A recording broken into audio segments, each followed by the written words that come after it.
Thank you very much, and good afternoon, everybody. So the title of the presentation is Microelectronics and Microsystems for Real-Time Monitoring of Biomolecules. So let's start with a bit of motivation here for our work. We know that the advances of semiconductor technology over the past 60, 70 years has revolutionized the cost and the rate and the amount of information that we can receive from the outside world through our smartphones, through our laptops, through our smart devices. However, the way we receive information about the inside world, about our own body, like hormone levels, vitamin levels, and so on, has remained almost the same over decades. It's through a blood test, if and when prescribed by a GP. The results of the blood test may only come after a few days, in the best case scenario, after a few hours, but typically after a few days. And when you get them, it's normally just a snapshot into the levels of all these molecules we have inside our body.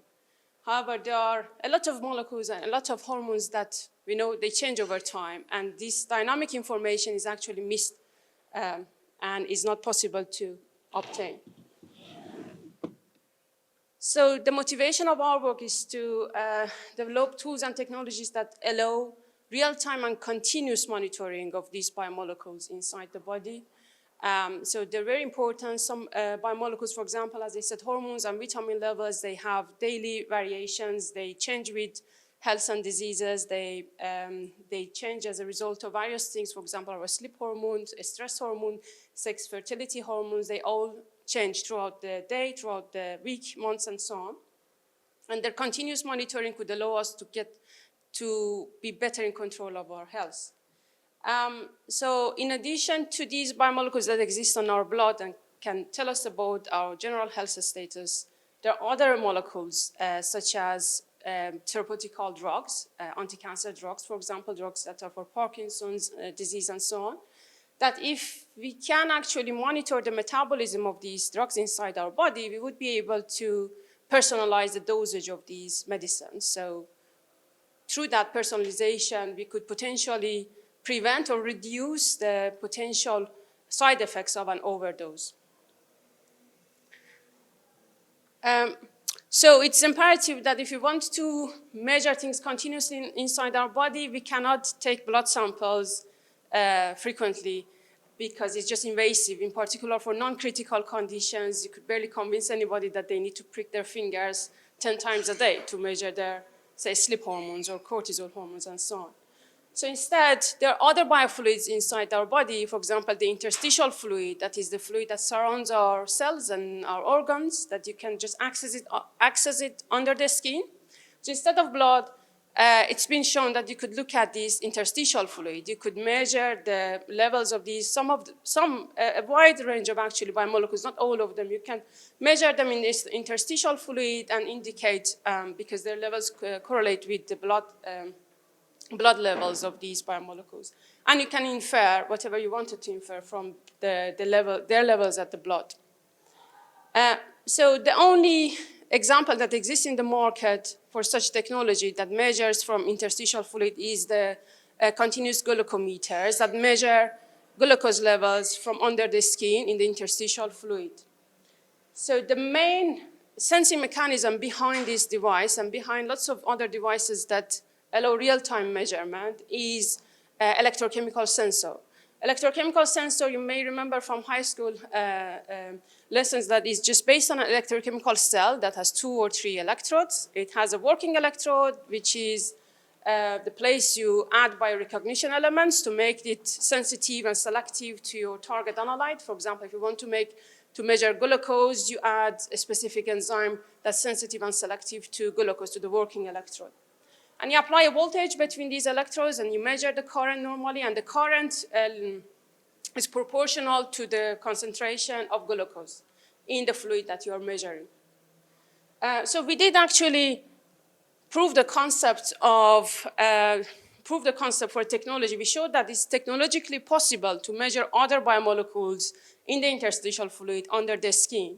We developed these 2 centimeter-sized devices that were based on electrochemical sensing techniques and were operated through an integrated circuit that operated all these electrochemical sensors. So what you see on the top on the left and the right picture are 4 circles, 4 working electrodes that were made sensitive and selective to 4 different molecules. I mean, there could be different molecules. In this case, we were going to look at glucose, lactate, ATP, and etoposide, an anti-cancer drug, and the first 3 are just endogenous biomolecules we have in our body. So the brain of these 2 devices was an integrated circuit. It was an advanced and reconfigurable integrated circuit. It has many blocks here. So the message here is that we just designed one small circuit that was overall 4.5 millimeters square that has all the functionalities that we needed in order to operate 4 sensors, 4 electrochemical sensors, not only to operate them, but also to condition them properly and also to calibrate them with environmental parameters such as the pH and temperature.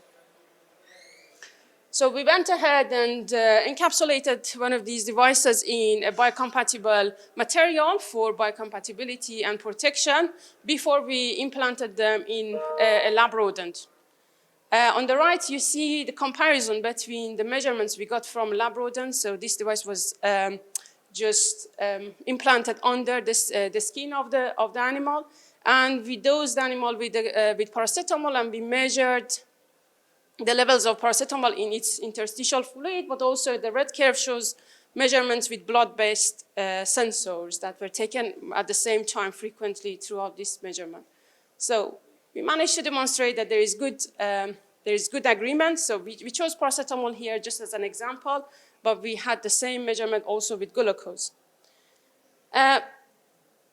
So although we managed to prove that it's technologically possible to actually measure other biomolecules under the skin, there are still several technological challenges in deploying these devices into potential users. I've listed a few of them here. The most important one we are dealing with now is that these sensors, once you implant them, because they're based on electrochemical sensing, they have a limited lifetime. So if you know, for example, for the commercially available continuous glucose monitoring devices, you could use them only for a couple of weeks, then they don't work basically anymore because of various reasons. First is that the biorecognition element you have on top degrades over time, gradually degrades over time. And also sometimes there are things happen that cause sudden failure of the sensor. So your sensor might be in use, it just suddenly degrades or stops working because it could be due to a mechanical detachment, for example. The other challenge is that, yes, so we are measuring under the skin. Yes, we still need to pierce the skin, either to put the sensor or the entire device under the skin. And although we could call it minimally invasive, it is still invasive. So to address these challenges, we have been looking into a few techniques that I'm going to share with you today. First of all, so to address the challenge of reduced sensitivity and failure, we are looking into incorporating redundancy, low-cost redundancy into our platforms. And also to address the issue of invasiveness, we are trying to look at other biofluids. Okay, so in order to incorporate redundancy, we need to scale up the number of sensors we have in our platforms. And conventional methods of designing such devices is that you have your electronic circuit in one chip or one platform, and you have your sensors in another one, and you interconnect them with wires. And with such a system, it's just you're limited in terms of how many sensors you can have, because you're limited with by the number of interconnects you have here. So an alternative approach is to monolithically integrate your sensors on top of the same electronics chip that's your instrumentation electronics. So if you do that, if you integrate them, then you can have a scalability. So you're not limited anymore by the number of wires here. You not only get scalability, but you can also improve the signal over noise ratio of your measurements because you don't have these long interconnects that can pick up noise basically from the environment. Additionally, you can have in-pixel processing. You can have your amplification, filtering, and so on right there where you need it at the sensor pixel. But this is not really a new concept. Single chip let's call them single chip analyzer or single chip sensors. This is not really a new concept. There are CMOS image sensors that have been around for a very long time. And there are actually examples of very successful single chip analyzers for biomolecule detection also available. That's an example on the bottom right that you see is a single chip that has thousands of pH detecting pixels that has revolutionized the field of genome sequences because it's not non-optical and it reduces the time you need for sequencing genome to a matter of an hour, less than an hour. However, all these techniques, all these devices, successful examples that are in the market, basically none of them require an electron exchange between the electrode and the electrolyte. And that is something that's missing. So we don't have a successful case of a single chip analyzer that is capable of doing an electron exchange between the electrode and electrolyte. So that's what we have been trying to achieve. So funded by a generous EPSRC grant, we managed to develop 5 different generations of a single chip device that has the instrumentation in it, but also an array of microelectrodes on top. So these microelectrodes are simply exposed top metal layers, aka pads in the CMOS devices. So we have an array of these pads on top of our devices. And underneath, we have the amplification, filtering, and so on. So we developed these devices, Karim and Minko, who is right there, designed these devices mostly in 180 nanometer CMOS technology out of a 1.8 volt supply voltage. Typically, we try to keep the power consumption low, below 1 milliwatt, although that was not our critical condition, specification just yet. We tried to reduce the noise. That was more critical to below, not always, but mostly to below sub-picoampere level. And different ADCs, analog to digital converters, we had here from 6 bits to 14 bits, depending on the specific application. So in terms of functionality of the instrumentation circuits we had there, we had all the key requirements for applying different voltage profiles to different sensors that might be needed, and measuring the currents of these, filtering, amplification, and digitization, and so on. By my opinion, the real novelty of what we have done is the parts where we really co-design our instrumentation circuits with the sensors. So here I just have 3 examples of what I mean by co-design. So sensors, these electrochemical sensors are known to have drift, to have sometimes a large background current.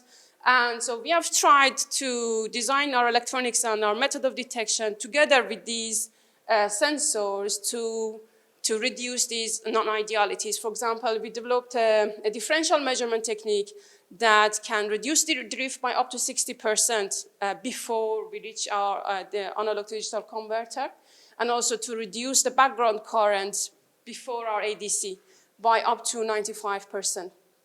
We also have different other circuits. So here we have an autonomous gain control circuit that actually allows us to switch between one electrode to the other without being void to setting the gain of our circuit. So we could, with this single readout circuit, we could manage 8 orders of magnitude in current of the sensor without having to do anything, without having to tune anything in the circuit. Okay, so the one major challenge here was to, let me rephrase. So basically, we have what I showed you before were CMOS chips that had arrays of pads on top of them that we call the microelectrode. So we have them there. Now we need to develop them into an electrochemical sensor. Like each of them, we want to make them an active electrode for sensing. Yeah. So the challenge is that for an electrochemical sensor, we need an electrode that is made of a noble material, platinum or gold are the popular choices. But these are not available in CMOS technology, so we need to add that on top of our CMOS microelectrodes. And there are different techniques, mainly two different techniques to do that. You either go to the clean room, do photolithography and physical vapor deposition and so on, and you can get a very smooth layer of platinum or gold on top of your pad. But this requires access to the clean room and is potentially expensive as well, although it can give you a very smooth surface and it's a repeatable process. On the other side, if you want to keep the cost low, you go to a wet lab and then you can apply electrolysis or electroplating and other similar techniques to develop gold, for example, on top of your aluminum electrode. The issue is that so far all the methods have been not very reproducible, and also the surface that you get is normally very rough. Which might be suitable for some type of electrochemical sensors, but is not normally what we want as a basis of our electrochemical sensor. So we have had a few trials of developing platinum nanostructures on top. So we showed that we actually, there's this technique that we developed that shows that we could have platinum nanostructures, and with that you could measure hydrogen peroxide, the key component in electrochemical sensors. But I'm very excited to share this news with you that we have managed to develop a benchtop technique that is able to produce very smooth surfaces in a very repeatable way, and is in a controllable way as well. So we keep the cost low, whilst we have repeatability and we have also control over the exact thickness and the smoothness of our surface. In fact, the electrodes that have been developed are so good and optimal that they are polycrystalline gold, that we have polycrystalline gold on the surface, which is actually the optimal surface that you want for your electrochemical sensor. And with these untreated gold surfaces, we have actually shown that you could measure dopamine in clinically relevant, physiologically relevant ranges. And not only that, but this sensor that we have has the highest sensitivity to dopamine compared to state-of-the-art dopamine sensors. So since I don't have much time, I just want to briefly just also mention that we are also working to detect the fault of any faulty pixels that we have in situ at the same time that we are measuring. And Shin, who has a poster just outside and sitting over there, has shown that you could do that actually using just measurement of admittance at one single frequency. You could classify the sensor and detect whether there is biofouling, delamination, biofouling, and passivation. So it wants me to be accurate. And also, I would like to also mention that we are also looking at saliva as an alternative biomarker, as an alternative biofluid. Saliva is a promising medium, is called the window to the brain. So it could give you a lot of information about the health state of not only the oral cavity, but the central nervous system and the brain. And we have been actually exploring various things here. So we have been interested in finding alternative measurements, objective measurements for nociception or acute pain in collaboration with Royal National Orthopaedic Hospital, where through a systematic review, we found a list of biomolecules that change in saliva as a result of pain. Okay, I'll be very quick. So cortisol is on the top of the list. And we are now developing sensors for cortisol, eventually to be also integrated on our CMOS devices. So with that, I would just like to thank you. And his list of funders and my 6 brilliant PhD students who all have posters outside. Feel free to go to them. Thank you.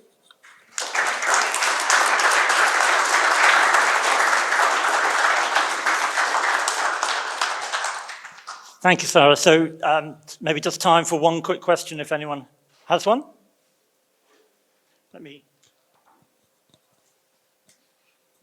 Thank you, Sara. Sorry. Very exciting work. Quick question. Does the chip, the surface of chip need some sort of coating, insulation, so that only the sample only in contact with the electrode, not the other part of the circuit? It's normal typical passivation of the CMOS, silicon nitride and silicon dioxide, nothing more. So that's enough. That's it. We just need to cover the wire bonds on the peripheral with some sort of epoxy. Thank you. Yeah.